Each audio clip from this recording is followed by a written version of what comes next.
Bueno, buenas tardes. ¿Se oye bien, no? Sí. Pues bienvenidos de nuevo a la Casa de Extremadura.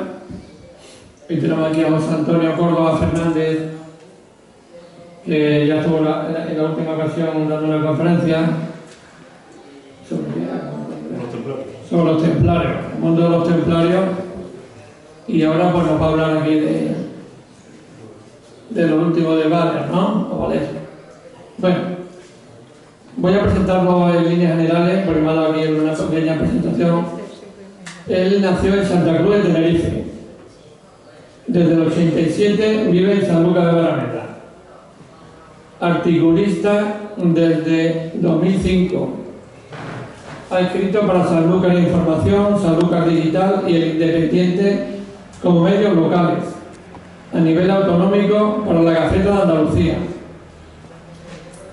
Sus inicios en la radio son del 2014, colaborando en el magazine Buenos Días Sanlúcar, en Atlético Sanluqueño Radio. Desde 2015 a 2023 ha dirigido y presentado el programa de radio La Historia Alternativa para Atlético Sanluqueño Radio, Luz FM y Radio Esquina FM. Ha sido miembro y colaborador en distintas asociaciones culturales de la localidad. Ha dirigido y presentado el programa de entrevistas Pequeños Matices para la Media Televisión. Ha colaborado en el programa de psicología de Beatriz Alcón, El Monito de Ale, para YouTube. A principios de 2016 da el salto en la publicación de su primer libro. Hasta la fecha lleva publicados 6 libros.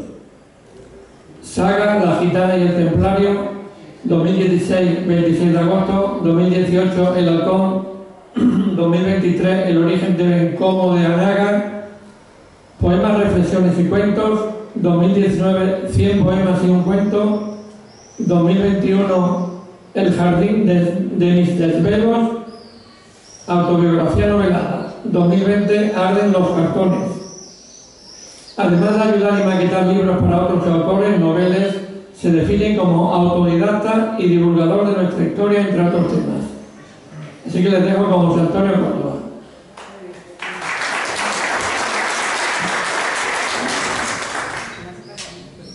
Bueno, pues muchas gracias tanto a Florencia como a la Casa de Extremadura por permitirme estar aquí otra vez con vosotros. En primer lugar, me gusta aclarar que los temas que suelo tratar, las conferencias que suelo dar, son temas que me apasionan, ¿no? De hecho, como temas como el de hoy, el de nuestra parte, de nuestra rica historia, simplemente trato de dar a conocer al público temas que quizás no son de continuo seguimiento, ¿no? Por parte del público en general, ¿no? Y en ningún momento pues trato de centrar o de realizar ningún tipo de cátedra, ¿no? Es una labor principalmente divulgativa. Como dice la presentación de Florencio, tengo el orgullo de ser hijo adoptivo de un militar. He conocido desde pequeño los entresijos de la vida castrense. Mientras otros niños jugaban al fútbol, a las canicas, a las estampitas, aunque yo también lo hacía, la verdad es que no perdí la ocasión de ir con mi padre al cuartel, ¿no? Allí he tenido la oportunidad de respirar el gasoil y la gasolina de los vehículos militares. He aprendido de mecánica, he tenido conocimiento también de lo que es el armamento. Con 12, 13 años, cuando tocaban arriado o izado de la bandera, me ponía firme igual que cualquier otro militar. Mi padre fue oficial del arma de ingeniero, fue militar de academia, igual que su padre también fue oficial de ingeniero, que desgraciadamente a principios de la Guerra Civil pues falleció. En febrero de 1990 me toca hacer el servicio militar en Camposoto, aquí en San Fernando, pero ese pellizquito militar uno lo llevaba dentro y llegaron representantes de la bandera de la Legión de Ceuta buscando voluntarios. Y a las 2 semanas de ingresar en Camposoto ya me había listado como voluntario para la Legión. Llevo, y lo he dicho incluso en la conferencia anterior, lo puse en una de las diapositivas, llevo a orgullo haber jurado bandera como caballero legionario en el tercio Duque de Alba, segundo de la Legión, en Ceuta. Ceuta, que fue la localidad en la que estuve viviendo antes de venir a Sanlúcar, pues ahí he pasado parte de mi juventud y para mí tiene un cariño especial. De hecho, pocos años después volví a Ceuta para, como he dicho antes, para servir en la Legión. Por lo tanto, en mayor o menor proporción, con más o menos acierto, me gusta la historia militar, sobre todo la nuestra, la de España, una historia, un país, una nación que tiene en su haber el haber sido y es madre de otras naciones, ¿no? A lo largo de nuestra historia,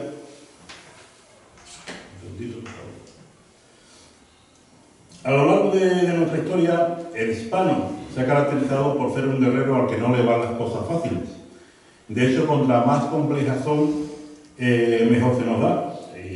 A la historia me remito, ¿no? Y de hecho ha sido reconocido no solo por los propios españoles o por los propios hispanos a lo largo de nuestra historia, sino incluso por los grandes estrategas militares extranjeros a lo largo de los siglos. Como leí aquí en esta diapositiva, desde los cartesios hasta el primer cuarto del siglo XX, el arte de la guerra ha sido nuestra divisa. Cuando planteé esta conferencia, porque hace años que me ronda en la mente,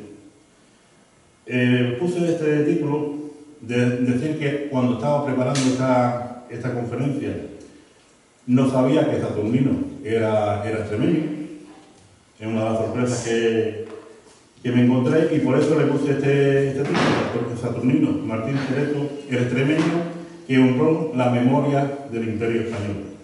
Él nace el 11 de febrero de 1866 en Miajadas, un pueblecito al sur de la provincia de Cáceres. De familia humilde, pues desde muy pequeño se ve obligado pues, a trabajar en el campo. Pero él es una persona que le gustaba leer, ¿no? Le gustaban mucho los libros. Y con el tiempo se da cuenta de que ser jornalero del campo no es lo suyo, ¿no? Con 17 años decide registrarse como voluntario en el ejército y con 19 años ingresa en la Caja de Reclutamiento de Cáceres. En abril de 1868, con 22 años, se incorpora al Regimiento de Infantería Borbón, número 17, con base en Málaga. Allí alcanzaría los empleos de cabo primero y sargento. En 1890, pues, como cualquier voluntario, le cumple su contrato al servicio de la patria, pero él decide, y así lo solicita, reengancharse. Entre 1893 y 1894 es cuando empieza, digamos, ya a tener su actividad militar, por así decirlo, y es desplazado hasta Melilla para hacer frente a las cávilas briceñas, ¿no? En octubre de 1896 solicita el traslado al cuerpo auxiliar de administración militar en Málaga, pues tiene planteado casarse con la que sería su primera mujer, pues Santa Morales Rincón. Consigue dicho traslado al Hospital Militar Malagueño en abril de 1897. Tristemente, un mes después, su esposa fallecería dando a luz a su primer hijo. Fue una desgracia que le condiciona a pedir el traslado a Filipinas. Pasa de lo que es la reserva ya al propio ejército en sí de operaciones que está establecido en Filipinas, y además este nuevo destino le suponía el ascenso a segundo teniente. En el ejército actual, el segundo teniente es lo que se conoce, lo que hayamos hecho el servicio militar, como subteniente. Como he dicho, pasa a la escala de reserva retributiva de la infantería, y el 17 de julio de ese mismo año pisa por primera vez tierra de Filipinas.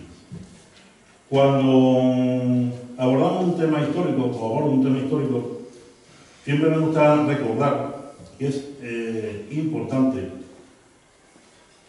conocer el periodo histórico en el que nos movemos, sobre todo evitando los prejuicios que podemos tener en la actualidad sobre dicho periodo, ¿no? Así, entre 1890 y 1900 se habla de un desastre, ¿no? Podríamos decir que fue realmente un cambio, ¿no?, en la sociedad española, tanto dentro como fuera de nuestra provincia, de nuestras fronteras. En 1890, España está sumida en una inestabilidad permanente debido a la sucesión de gobiernos débiles y acosados por la corrupción. A esto hay que sumarle también el efecto provocado por las tres guerras carlistas que tuvieron lugar entre 1833 y 1876, unos efectos que llegarían incluso a principios del siglo XX. También es un periodo de cambios culturales y educativos provocados por la aparición de un movimiento modernista, teniendo gran impacto en lo que fue nuestra literatura, el arte y la arquitectura. Hablar de la caída del Imperio Español es realmente lo que marcó este final de siglo, ¿no? Fue sin duda, el remate, por así decirlo, sería la pérdida de las tres provincias de ultramar que poseía dicho imperio, o que quedaba de él, de España, que eran Filipinas, Puerto Rico y Cuba. Sin embargo, la pérdida de estas provincias era un efecto que España llevaba sufriendo desde hacía algunos años. Cuba, Puerto Rico y Filipinas era el último recuerdo que quedaba de aquel gran imperio, que fue el nuestro. No solo la mala gestión del gobierno español propició el desastre en esta provincia, sino que incluso la propia monarquía española dio de lado a estas tres provincias y además tampoco prestó atención a lo que eran sus labores o sus obligaciones aquí en España. Curiosamente, en este mar de delegaciones por parte del gobierno y la monarquía española, aparece en el Nuevo Mundo un nuevo país, una nueva potencia, que de hecho había tomado la independencia de España en 1784, y son los Estados Unidos. Pues bien, en menos de un siglo de esa independencia, irrumpen en el panorama internacional como no una nueva, sino una gran potencia mundial. De hecho, lejos de ser una débil potencia y aún en desarrollo, muestran una gran cohesión militar, industrial y económica, algo que sorprendió a las potencias de la vieja Europa. Los Estados Unidos ven como las provincias españolas de Filipinas, Cuba y Puerto Rico están desatendidas por parte del gobierno de España, y eso a ellos les genera cierta preocupación. Sobre todo Filipinas, pues estaba en mira de lo que era el Imperio de Japón. Frente al débil esfuerzo de España por mantener los dominios, o lo que le quedaba de los dominios de ultramar, los Estados Unidos hacen todo lo posible por apoyar los movimientos independentistas en estos tres lugares, ¿no? El gobierno de Madrid, conocedor de las intenciones y del esfuerzo americano por socavar su poder en estas provincias, decide declararle la guerra a los Estados Unidos, buscando quedar bien en una sociedad que, por un lado, pasa de ese interés internacional, pero por otro, siente que España debe de apoyar y dar más fuerza a esas tres provincias, ¿no? De hecho, Madrid decide enfrentarse a los Estados Unidos, declarar la guerra a los Estados Unidos, con el aparato más débil que tiene en este momento, que es la Armada. Buscaba de esta manera que el desenlace o esa contienda militar acabara lo antes posible. De hecho, aquí tenemos imágenes de los buques de la Armada Española. Como veis, todos fueron hundidos. De hecho, hay dos navíos que fueron parcialmente hundidos y los americanos intentaron recuperarlo. De los dos navíos que recuperaron uno. El otro se le rompió la amarra y se sabe que el buque llegó hasta costas de Australia, pero allí mismo se hundió, ¿no? La Armada de los Estados Unidos. Decir que en esa época la capacidad de ambas flotas era muy similar. Lo único que variaba era el número de navíos. Estados Unidos en este caso pues, contaba con un número de navíos muy superior a la Armada española.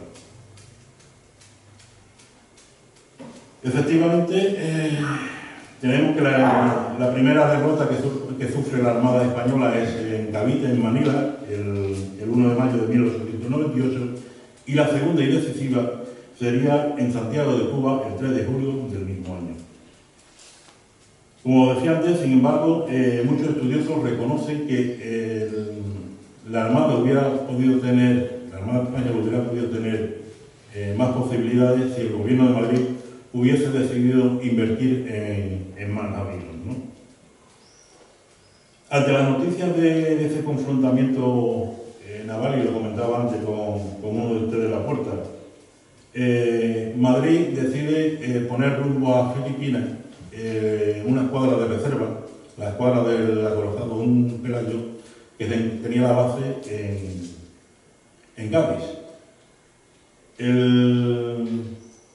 Dicha escuadra toma el rumbo por el canal de Suez, pero en esos momentos el canal de Suez se encontraba gestionado por los británicos. Curiosamente, los británicos, aunque no lo decían públicamente o no era oficial, sí que es verdad que apoyaban bajo cuerda a los Estados Unidos y deciden prorrogar todo lo posible la documentación o el permiso de paso a dicha escuadra. De hecho, le dan el permiso cuando ellos reciben la noticia de que el almirante Cervera en Santiago de Cuba ha sido derrotado, ¿no?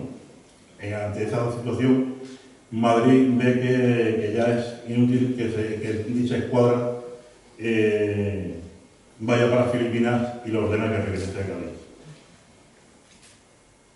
Estas son las bajas españolas y las bajas americanas. Solo en Manila vemos que la diferencia es bastante abrumadora. Pero lejos de lo que es lo que supuso estas bajas, realmente el problema estuvo en que tanto en Filipinas como en Cuba las tropas terrestres se quedaron sin dos cosas: la logística, es decir, el apoyo de habituallamiento que realizaron estos navíos, y sobre todo sin el apoyo militar naval. De hecho, y ahora lo veremos, en Manila casi todo lo que se realizaba, todos los transportes, tanto de tropas como de mercancía, se hacía vía marítima. Valer, el sitio de Valer. ¿Qué es Valer? ¿O qué era Valer? Sigue siendo Valer. Y sigue estando en el mismo sitio, ¿no? Valer se encuentra en la isla de Luzón, en Filipinas, En esa época era, digamos, capital de provincia y tenía bajo su amparo lo que era San José de Casquinán y Cacigunán. Como vemos, la distancia es realmente irrisoria, 15 y 16 kilómetros, pero estamos hablando que es una distancia en plena y cerrada selva, además de la orografía montañosa del lugar. De hecho, todo el apoyo que se hacía a las distintas poblaciones y sobre todo a Valer se hacía desde Manila, vía marítima, hasta la playa de Valer.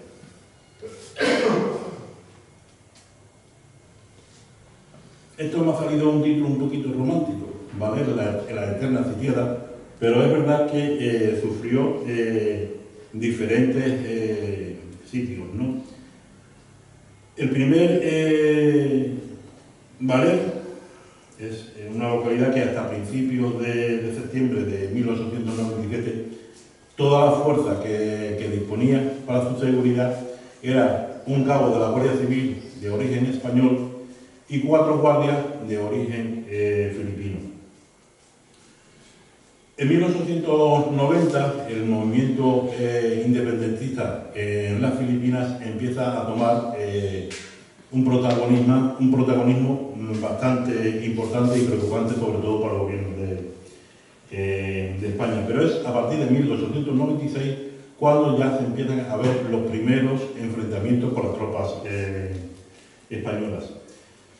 En este incremento de las luchas y sobre todo del hostigamiento por parte de los insurgentes filipinos, el gobierno de Manila, el gobierno español de Manila, cree oportuno que en vez de tener las tropas españolas concentradas en un solo punto, sean desplegadas en las localidades más importantes con pequeños destacamentos con la vista de que si hay algún tipo de levantamiento, esas tropas se puedan desplazar con mayor facilidad estando lo más cerca posible. Así tenemos que el 20 de septiembre de 1897, el teniente José Mocta Hidalgo, al mando de 50 hombres, llega a Valer. Es el primer contingente militar que llega a Valer. Él, cuando llega allí, pues se encuentra realmente un lugar, un poblado con una calma bastante relativa. Distribuye a sus hombres. Vemos la iglesia, esto es una maqueta, ¿no? Pero alrededor de la iglesia había una serie de cabañas que eran los edificios, ahora lo veremos en un mapa un poquito más para adelante, que eran los edificios principales y más rígidos que existían, ¿no? El resto de la población o de las casas de Valer eran cabañas de madera y paja. Él decide distribuir a las tropas en esas cabañas, pero el 5 de octubre de 1897 los insurgentes, los tágalos, deciden atacar a dicho destacamento, ¿no? De hecho, ese día morirían 6 soldados españoles, otros fueron hechos prisioneros, incluso el propio párroco de la iglesia fue hecho prisionero. Pero lo lamentable de este día es que en la confusión de la batalla, estamos hablando que atacaron de madrugada, el teniente Mota cree que su batallón o su destacamento ha sido aniquilado y se quita la vida. Aparte digamos, de lo que era el oficial de destacamento, había un jefe de provincia que normalmente se asignaba a un capitán, y en este caso el capitán destinado en ese momento, el capitán político-militar que como se le conocía, era el capitán López y Pizarro. Este, al ver toda la confusión que hay, decide refugiarse en la iglesia con los sobrevivientes del destacamento de Mota. La mañana de ese 6 de septiembre, perdón, de octubre, curiosamente llega un navío para socorrer o dar avituallamiento a las tropas españolas, pero son también atacados por los filipinos, y se ven en la necesidad también de refugiarse con las tropas españolas en Valer. Este sería conocido como el primer sitio oficial de las tropas españolas en Valer y que tendría una duración de 11 días. El 17 de octubre llega a Valer el capitán Jesús Roldán Maisonada. Este llega al mando de 103 soldados que consiguen levantar el sitio que mantenían los filipinos al capitán López Irizarry. En todo esto, a nivel de gobiernos, se consigue firmar la paz el 14 de diciembre de 1897, la paz de Villanueva, donde el jefe o el cabecilla influente, Aguinaldo, es convencido por Primo de Rivera para que deje las hostilidades a cambio de, digamos, de una especie de pensión económica. De hecho, Aguinaldo sería exiliado a Japón. Pero hablamos en diciembre, a principios de enero de 1898, los tágalos son los filipinos, deciden volver a atacar a las tropas españolas en la iglesia de Valer. Sería el segundo sitio y tendría una duración de 12 años.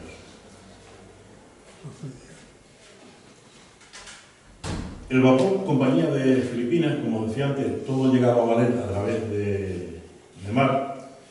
Llega a las costas de Valer a mediados de enero de 1898 para desembarcar provisiones para los hombres del capitán Roldán. Pero el número de tágalos impide que la Marina española consiga darle dicho avituallamiento. Sí que es verdad que el capitán Roldán consigue a duras penas informar a la tripulación del vapor de la situación en la que se encuentra. De esta manera, el 22 de enero llega a San José de Casinán el comandante Juan de Génova e Iturbe al mando de 400 soldados. Esto, cuando es conocido por los sitiadores de Valer, los pone en fuga levantando el sitio, ¿no? El 13 de febrero de 1898 llegaría nuevamente en el vapor de Filipinas el destacamento que es el motivo del origen de esa charla, ¿no? Llegan 50 soldados españoles al mando del teniente Juan Alonso de Zayas, que es acompañado por su segundo al mando, Saturnino Martín Cerezo, además del médico militar Rogelio Difícil de Quiñones y Alfaro. Además llega un capitán, un comandante nuevo, un comandante político militar nuevo, que es el capitán don Enrique de las Moreras Pozo. Además, acompaña a los efectivos militares el párroco de la iglesia de Valer, el padre Cándido Gómez Carrero. He comentado antes los distintos sitios, porque desde que atacan a Mota hasta que llega Alonso y Saturnino, en todo ese barajuste de llegada y salida de tropas al destacamento de Alonso, en el destacamento de Alonso, van 12 soldados originarios del destacamento de Mota. Como vemos, las tropas tanto salían que volvían al lugar, ¿no? Y esto es importante porque lo vemos después un poco más adelante. Se ha comentado mucho a lo largo del tiempo de que allí los soldados iban obligados. La prueba, tenemos que un tiempo después los sobrevivientes del destacamento de Mota participan o forman parte del destacamento de Alonso de Zayas. El destacamento de Juan Alonso revela al capitán Roldán y se prevé que durante 2 meses este destacamento nuevo esté allí. A los 2 meses se prevé que sean relevados. Pero a principios de mayo llega un correo desde Manila informando a la guarnición de Valer sobre la declaración de guerra entre España y los Estados Unidos. Por el momento, ahora mismo los tágalos siguen tranquilos, pero el 30 de junio, el teniente Cerezo, en una ronda que hacía junto a 14 de sus soldados, sufren el primer ataque por parte de los filipinos. La dureza y el número de atacantes es muy superior a ellos y a duras penas consiguen refugiarse en la iglesia de Valer. Desde ese instante, las tropas españolas son hostigadas continuamente por parte de los filipinos hasta que definitivamente quedan reducidos a poder desplazarse o moverse en lo que es la zona circundante a la propia iglesia.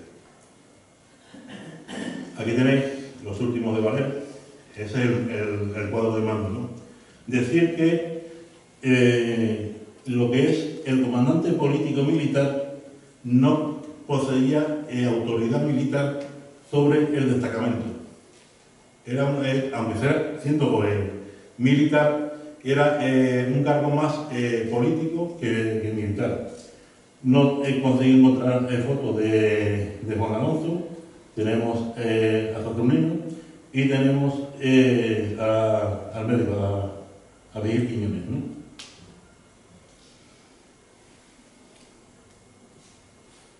Esta es la iglesia, una imagen de lo que era la iglesia original y una maqueta.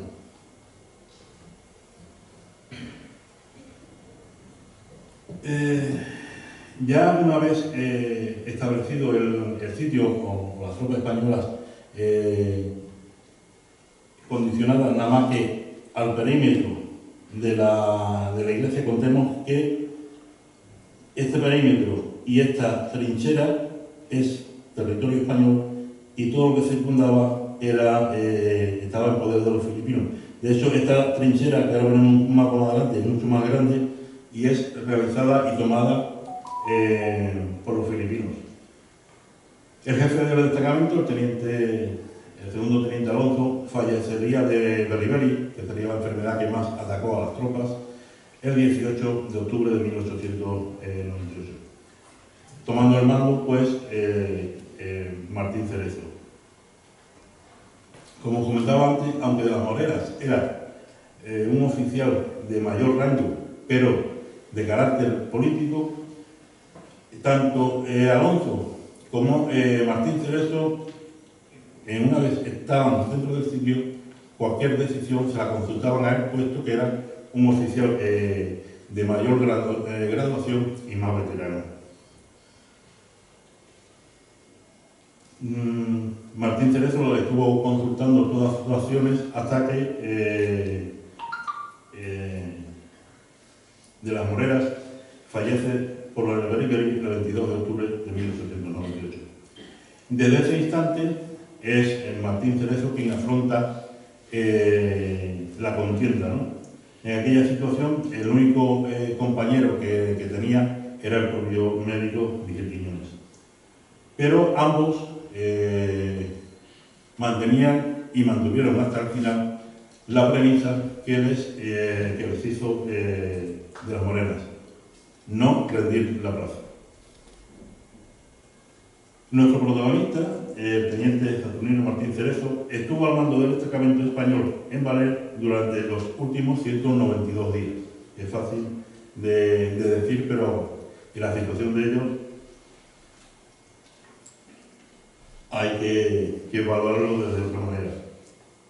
Porque Martín Cerezo tuvo que hacer frente ya no solo al hostigamiento por parte de los filipinos, que era diario, sino ver cómo sus hombres morían de beriberi, a las deserciones, porque también hubo deserciones. Ahora lo veremos en una diapositiva donde he puesto el personal que había en Valer, y tanto los fallecidos como los que sobrevivieron y los que desertaron, a la falta de alimentos, puesto que pese a que poseían víveres, la mayoría de los víveres, por no decirlo todo, estaban en un estado casi putrefacto.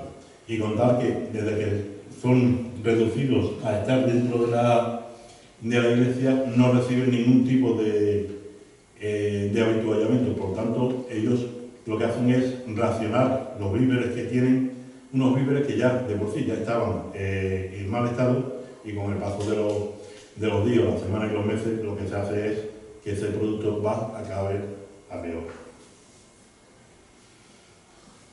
Otra cosa muy importante, y así lo recoge también Martín Cerezo en su libro, es que él estaba obligado a mantener alta la moral de sus soldados. Curiosamente, mientras él mantenía la moral alta la moral de sus soldados, él también tenía que luchar contra sus propios miedos, sus propias inquietudes, y sobre todo hacer ver a sus soldados que él estaba bien, ¿no? Que él estaba en condiciones para estar al mando, ¿no?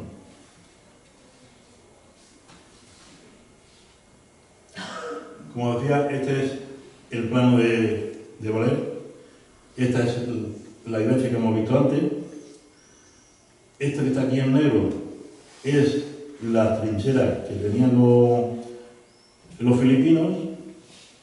Y como, si lo puedo señalar, estas son las casas principales. Tenemos dos escuelas públicas, el cuartel de la Guardia Civil, la casa del maestro, la comandancia. En estas casas es donde Mota se distribuye a sus hombres cuando llega. Y por eso, cuando son atacados, es casi imposible saber si sus hombres han muerto o no habían muerto, ¿no? Esa es una recreación. Como vemos, de hecho, incluso delante, esta era la plaza principal del pueblo, que estaba repleta de naranjos, pero todo alrededor era selva, y entre la selva pues estaban las calles, y estos cuadraditos son las casas que había, todas de peor calidad que las cabañas principales, ¿no? De hecho, a lo largo del tiempo que los filipinos tuvieron sitiados a los españoles, el intento por parte de estos para que los españoles entregaran, no la plaza, porque la plaza la tenían ellos, sino lo que era la iglesia, fue incontado, ¿no? Y Cerezo, desde que estuvo al mando, decía siempre lo mismo: no se entrega. El 10 de diciembre de 1898 se firma en París lo que se conocería como el Tratado de París, mediante el cual a España se le roba las tres provincias de ultramar: Filipinas, Cuba y Puerto Rico. Tras este tratado, desde Manila, el gobierno en funciones español intenta que las tropas que quedan en Filipinas sean repatriadas a España. Ya siendo conocedores de la situación en Valer, se intenta que algún navío español vaya hasta Valer para traerse a esos soldados, ¿no? Pero los Estados Unidos niegan que ningún buque militar español navegue por esas aguas. Entonces, el general de los Ríos consigue convencer a los americanos para que envíen un navío ellos con la intención de rescatar a los hombres de Valer y llevarlos a Manila. De hecho, el buque que llegó fue el USS Georgetown, que permaneció o llegó en abril de 1899 y estuvo en las costas de Valer durante 4 días. 4 días en los que los americanos intentaron por todos los medios desembarcar y no lo consiguieron. De hecho, cuando el Georgetown se retira de la ensenada de Valer, deja numerosos marineros muertos en la isla y los primeros prisioneros americanos que hacen los filipinos.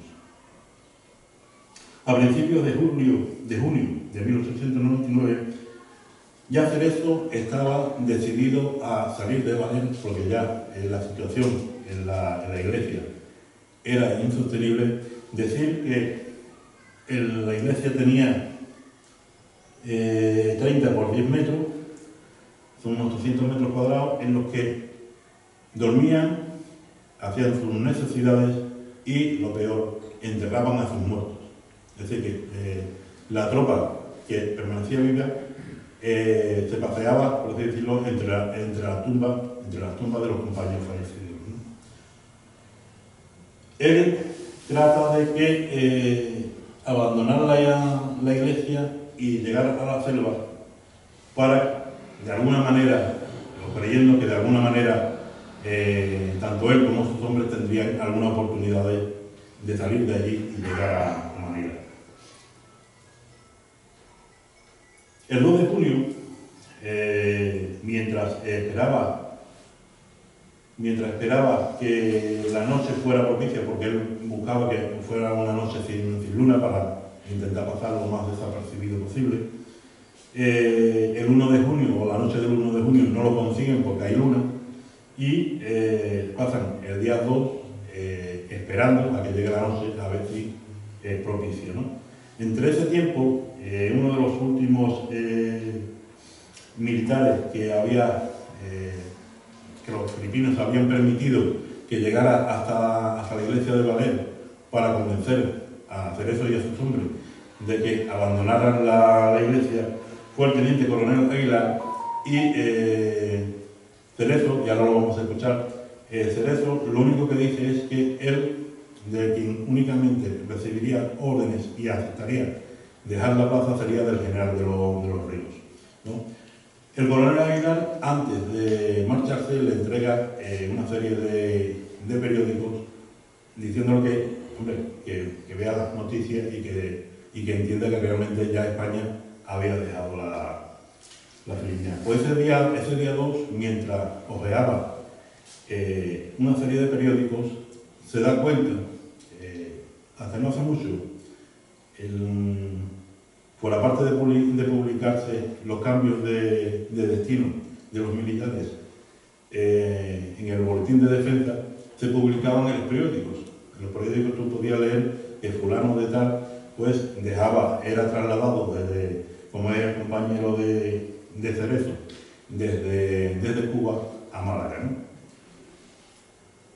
En ese momento él se da cuenta de que realmente el teniente coronel Aguilar era un español, aunque él esperaba que un teniente coronel fuera vestido con su uniforme y su banda, y Aguilar aparece sin ningún tipo de banda, lo que le hace sospechar, ¿no? Entonces él entiende que realmente el teniente coronel Aguilar era español, era un militar de verdad, y que España había perdido las Filipinas, ¿no? Había dejado las Filipinas, ¿no? Tenemos un audio. A probarlo a ver si está bien.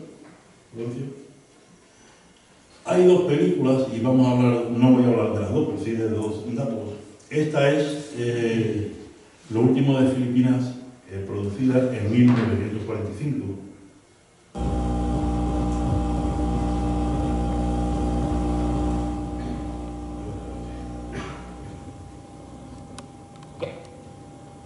¿Qué quiere usted? ¿Que venga el general Río? Esta persona que el teniente coronel Aguilar. Y él, Cerezo. ¿Está usted loco? No estoy loco y no capitulo. Está bien, tome usted. Periódicos de Madrid. A ver si eso le convence. Yo esperaré hasta mañana a esta hora. Don Pablo Escudero pasa destinado a Burgos. El segundo teniente don Francisco Díaz Navarro pasa destinado a Málaga. ¿Qué? Repite eso. El capitán don Pablo Escudero. No, el capitán no. Lo último que has dicho. El segundo teniente don Francisco Díaz Navarro pasa destinado a Málaga. Para ese periódico. ¿Le conoces?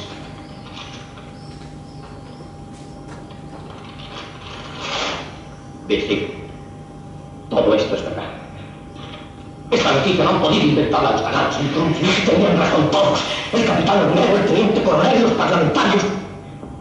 Hoy he conocido la noticia más amarga de mi vida.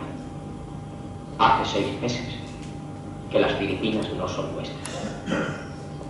Creo, sin embargo, que no hemos hecho más que cumplir con nuestra obligación. Hemos obrado como mandan las ordenanzas militares. Y de todas formas, yo me hago responsable. La resistencia tiene que cesar inmediatamente. Pero para fundirnos al enemigo, tendrá que aceptar esta condición. La fuerza sitiada no quedará como prisionera de guerra. Si los tagalos lo aceptan, yo os propongo que salgamos a vida o muerte. Sí, teniente. Nosotros estamos bien. No necesitamos rendirnos. Pero tenemos que hacerlo. Esta tierra ya no es de España. Y si todavía está su bandera, es solo por nosotros. Hemos seguido enterrando aquí nuestros muertos, sin ningún derecho. Correcta. Ve al patio y toca atención y llamada. Cabo, hice usted bandera blanca.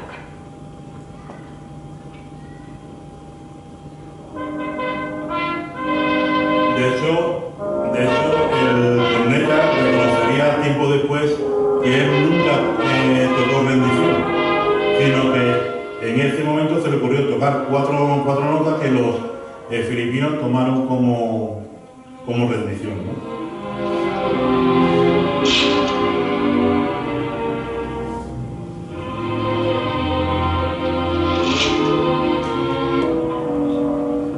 ¡Y mirar!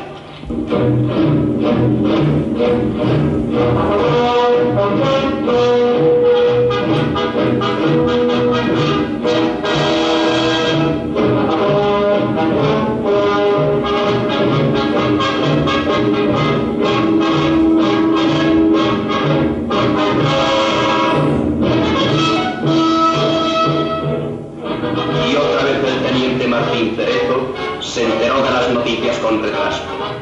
En España, ella era un héroe. Vale.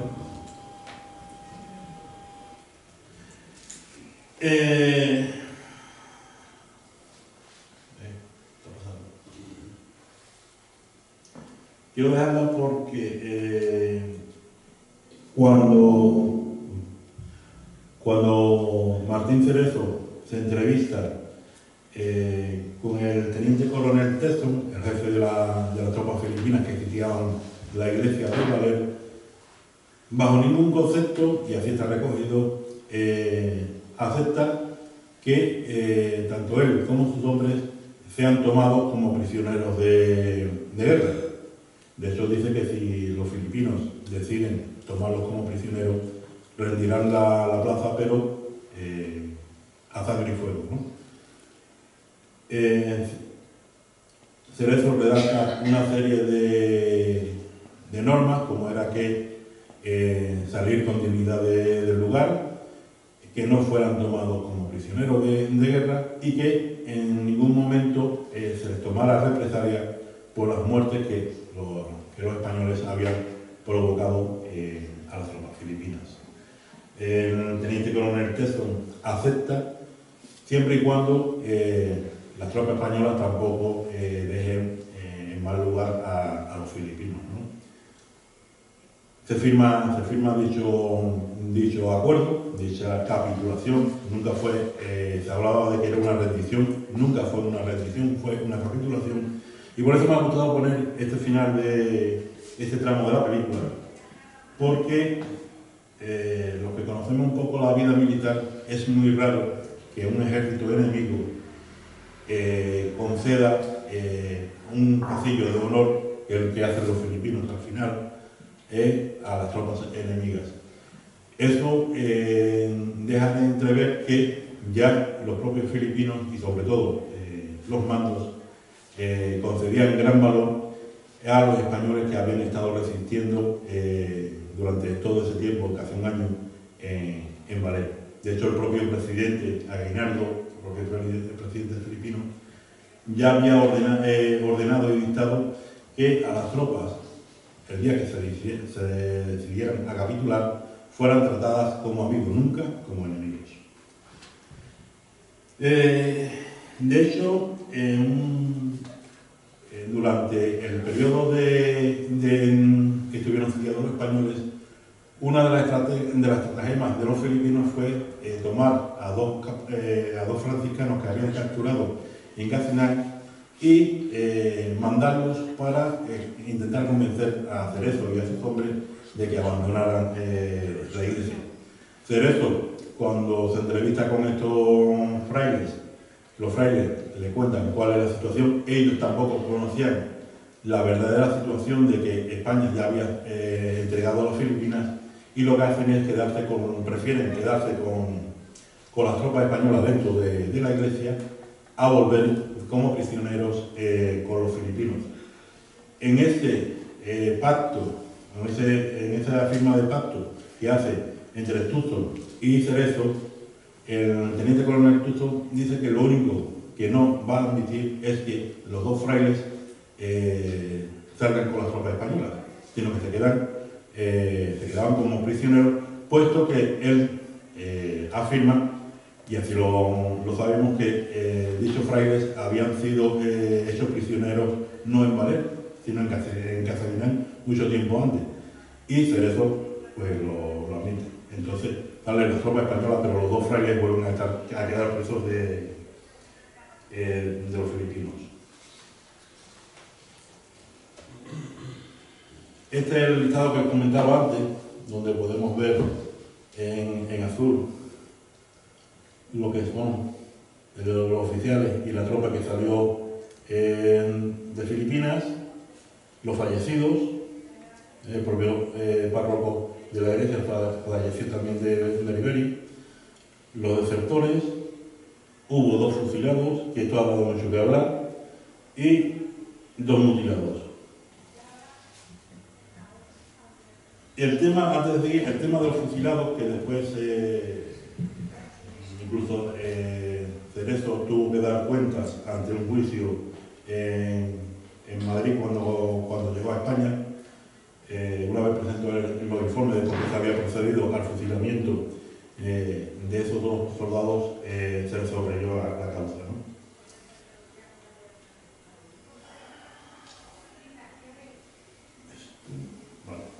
Os comentaba que se habían hecho 2 películas de los últimos de Valer. La que hemos visto antes, que es de 1945, que se ha tildado en todos los lados de demasiado patriótica, porque se hizo en 1945. Y esta, que yo tuve la oportunidad de verla en 2016. Esta película, cuando yo la terminé de ver, me gustó. Para hacer una película militar y española, la verdad que me gustó, pero realmente me dejó muy mal sabor de boca. Muy mal sabor de boca, que después en los distintos foros que participo a nivel militar, quienes habían visto la película coincidían con ello. Y es que vemos a una tágara y al personaje que hace del teniente Cerezo mirándola, apuntándola y supuestamente disparándole. Esto fue un rumor que llegó también a Madrid, se expedientó también al teniente Cerezo y se probó de que no había sido cierto.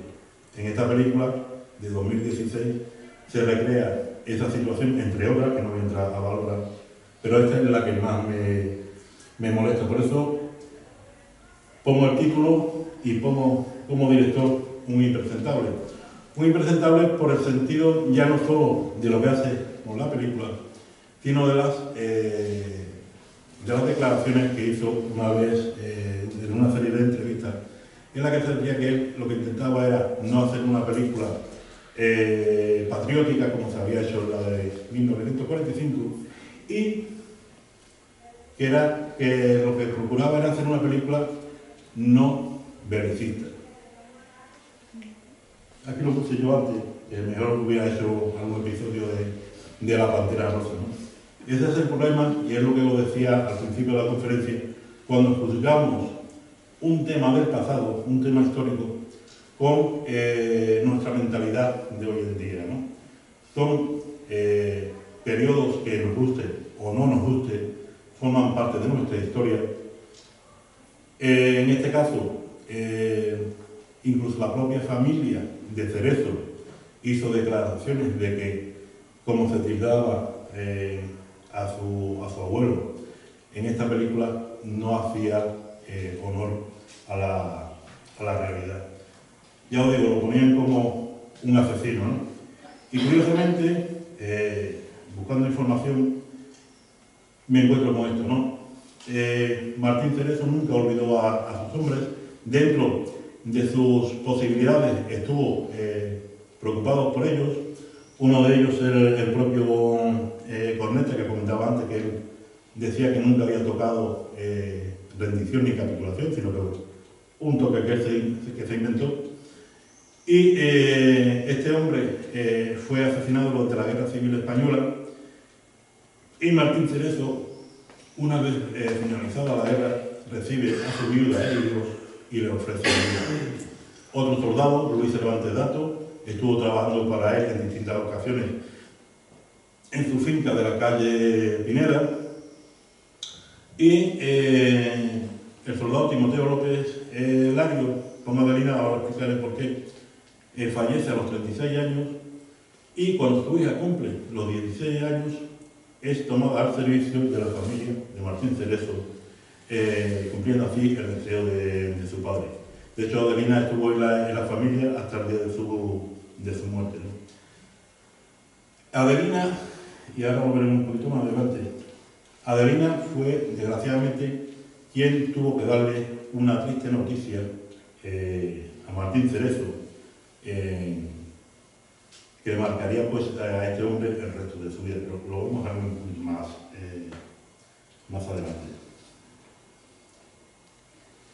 Como os comentaba, el tema de una vez salieron de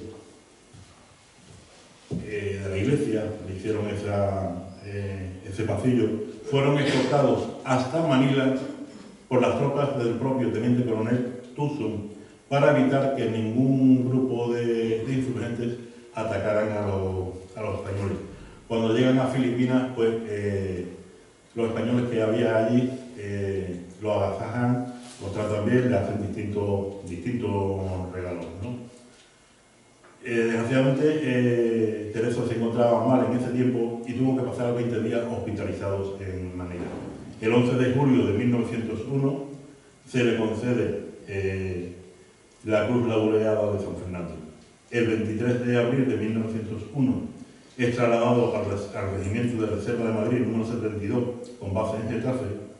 En 1902 contrae matrimonio con María Felicia de Bordallo de la Oliva, una mujer con origen cubano, y de los que tendría 4 hijos: Felicia, Amelia, Pilar y Saturnino. El teniente Martín Cerezo, a lo largo, desde que volvió de las Filipinas, tuvo que luchar bastante porque se les concediera las distintas graduaciones que le correspondían. Hace 10 años que en 1904 ya era capitán, en 1909 accede a comandante y en 1912 a teniente coronel, siendo coronel ya para 1917. De hecho, hay un cargo que es el de general de brigada que el gobierno de España se niega a concedérselo, y no sería hasta 1931, de la mano de Azaña, quien aprueba el ascenso de Cerezo como general de brigada. Como comentaba antes, por el tema de Adelina, en este tiempo Cerezo sufre un gran revés como padre, y es que con el inicio de la guerra, pues toman a su hijo Saturnino preso con apenas 17 años y lo ejecutan en Paracollo de Jarama. De hecho, sería Adelina quien le comentó o quien informó a Saturnino de la muerte o la ejecución de su hijo, ¿no?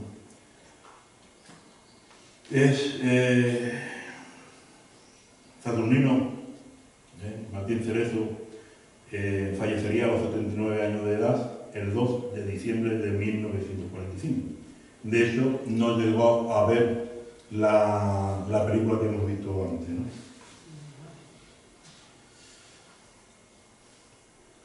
Estos son varios de los monumentos que se recogen en recuerdo a Saturnino. El primero, este de aquí de la izquierda, vamos, de Miajadas. Este es Madrid, este es una placa de la casa donde nació, Y este es el libro que él escribiría, creo que fue en 1904, sobre una especie de diario de lo que sucedió en Valer. De hecho, aparte de, digamos que hay dos obras coetáneas, una es de él, además las dos se llaman igual, el sitio de Valer, y la otra es precisamente de uno de los frailes franciscanos que quedaron presos con los filipinos en Valer y que estuvieron en el sitio, que fue el padre Félix Minaya Rojo.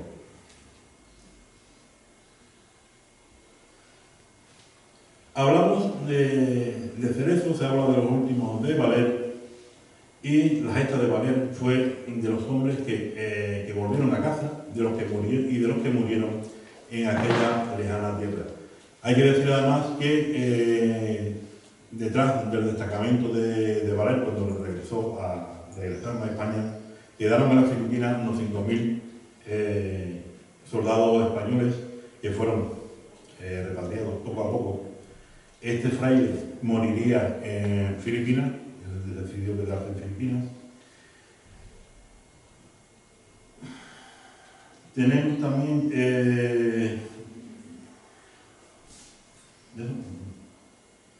lo iba a decir algo, pues también se me ha ido el otro cielo. Ahora no vamos a hablar tampoco mucho. El tema de los otros libros.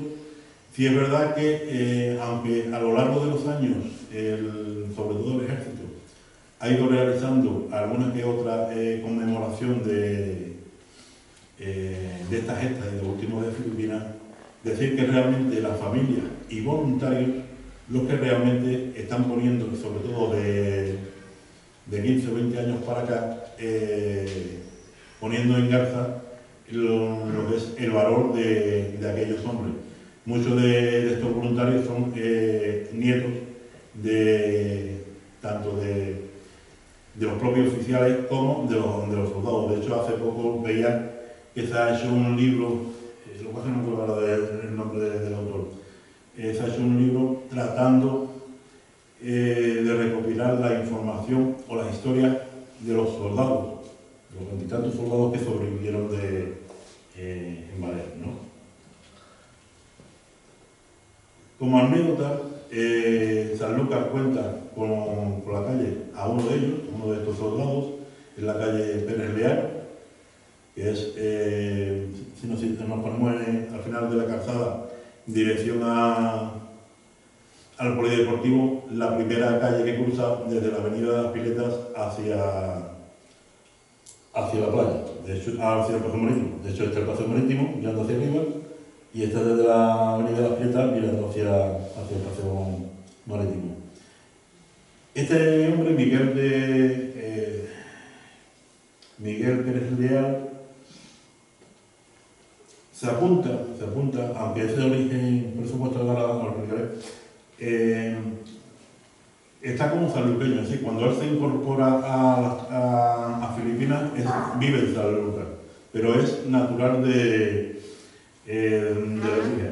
De hecho, sería herido en una mano, quedando manco de una mano, y cuando regresa a España, pues vuelve a Sanlúcar, se casa con Carmen Romero y tuvieron 5 hijos, ¿no? Durante la guerra civil, estos hombres, y creo que incluso en el caso de Saturnino, es muy triste que tuvieran que mostrar quiénes fueron y qué hicieron por España para conseguir un poco de respeto. En el caso de Miguel Pérez Leal, fueron a buscarlo para ejecutarlo, y lo que hizo fue colocarse las medallas e insignias que le habían concedido por su acción en Valer, y el que iba de cabecilla de ese pelotón de fusilamiento se negó a tomarlo preso, porque decía que él, a un héroe de España, no pensaba fusilarlo.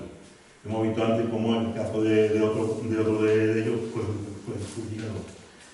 El tema se les concedió tanto a los oficiales como a la tropa, se les concedió a todos una pensión de distintas valías, y hay casos en que A 2 de ellos, por ejemplo, el funcionario que les tocaba entregarle dicha pensión, pues nunca se la entregó, se la quedaba, ¿no? Así que España poco ha variado, ¿no? Y ya para terminar, pues deciros que bajo estos colores no hay lugar en el mundo que no conozca el coraje, el valor y la lealtad del soldado español. Y nada, muchas gracias por dedicarme un poquito de...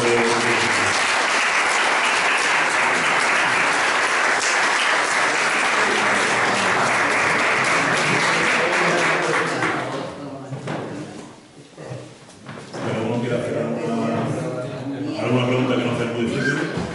Pregunte.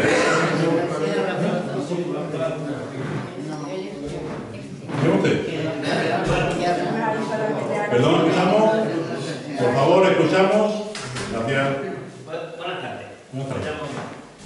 Me contaba mi abuelo, que era coetáneo de él, que había 2 de Sanlúcar. Uno era este, pero no me dijo el nombre. Y otro, vamos, yo creo que se puede decir, era el abuelo de Manolo Reina. No sé, yo te digo que... Entonces, el abuelo de Manolo Reina es el dueño de los derechos. Ajá. No he contrastado con él, ¿no? También me comentaba lo del periódico, que me comentaron que cuando un teniente le pasara algo, viera, y entonces es cierto. ¿Sabe algo más de los 2 de Sanlúcar o era ese solo? Mira, yo el tema de lo de Sanlúcar no lo conocía hasta que hace una semana, siguiendo uno de los foros militares, me hablaron de un señor que había publicado una investigación sobre los héroes de ballet. Más lo tengo por aquí. Ya soy mayor para estas cosas. De hecho, porque además es que lo tengo porque este señor recoge en su libro que él había encontrado el acta en el que se nombraba el fusilamiento del hijo de Martín Cerezo, Saturnino. El libro es Lo último de Filipinas, hasta de 2016, y este hombre que yo digo es Miguel López de la Asunción, que por lo visto también es un enamorado de Sanlúcar.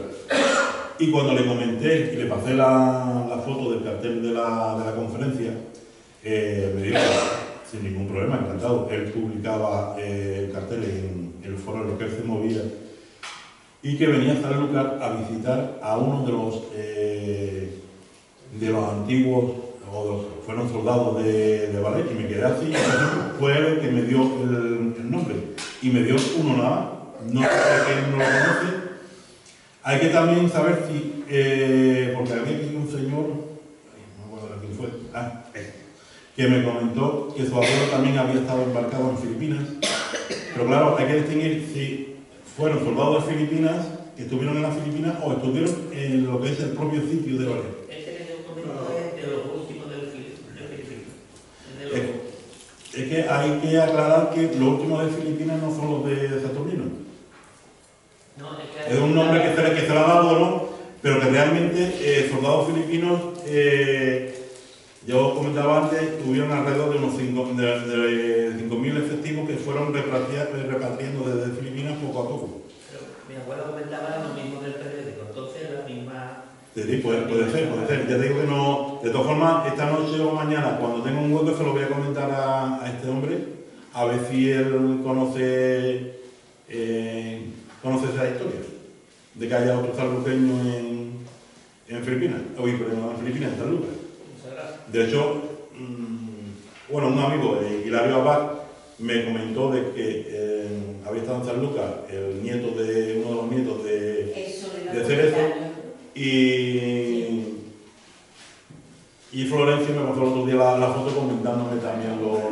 La bodega vuestra, ¿no? La bodega vuestra. Que es amigo mío, que me hago con él todos los días. Que Sanlúcar, pese a lo que desgraciadamente no hacemos, Sanlúcar tiene un peso en la historia del mundo bastante importante, y más del que desgraciadamente queremos reconocer, y es una pena. No lo he querido poner, pero lo voy a decir. Hace poco me pasaron en Facebook una fotografía sobre un tema histórico.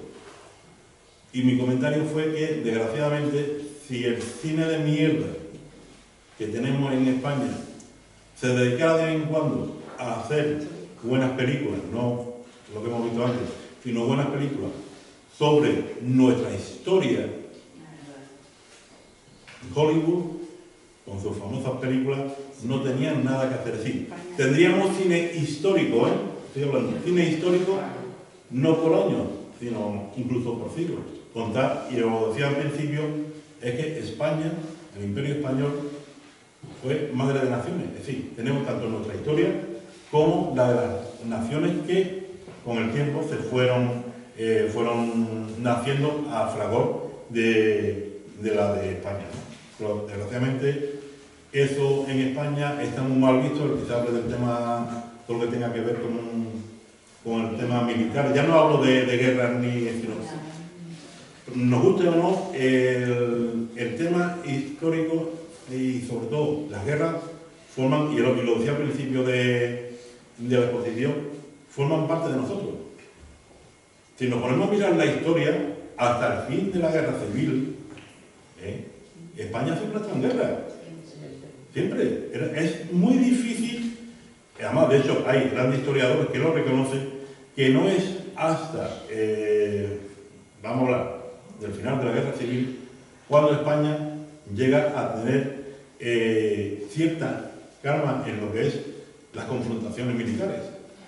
De ahí para atrás, nos hemos estado peleando desde siempre, es decir, forma parte de nuestro nos guste o no, tratar, como en el caso que hemos visto de la película de 2016, de recrear un hecho histórico avalado por las dos partes, tanto por España como por Filipinas, de que sucedió lo que sucedió, y tratar de menospreciar el valor de esos hombres, porque no solo se menosprecia el valor de Martín Cerezo, se desprecia el valor de los 50 hombres que estuvieron con él.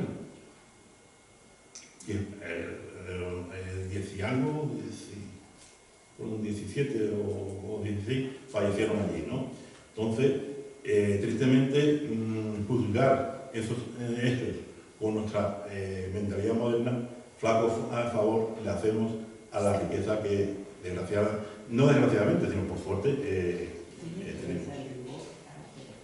¿Alguien más por ahí? Hace 2 semanas estuvo aquí en Sanlúcar un sacerdote que era nieto de Martín Cerezo. Sí, lo hemos comentado antes. Eso, estuvo oficiando la misa ahí en el Carmen, como mi abuelo también estuvo en Filipinas, estuve hablando con él y eso un rato. No sabía yo que él vive, me parece, en Canarias, ¿no? Un segundito. Y había venido. Es Jesús Martín Cerezo Márquez. Jesús Márquez. Jesús Márquez se llama. Jesús Márquez. Martín Cerezo. Márquez Martín Cerezo. Es hijo de... Vamos, pues está puesto aquí, espérate, a ver. Sí, sí. A ver. No me abre. Bueno, pues aquí tengo puesto Jesús Márquez Martín Cerezo, 72 años.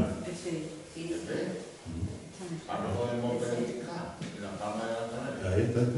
Que estuvo también anteriormente, uno de sus primeros destinos fue en Lanzarote. Luego se quedan también, aunque no lo parezca. Pues nada, agradeceros vuestra asistencia y nada, espero que la casa me permita estar aquí en otra ocasión.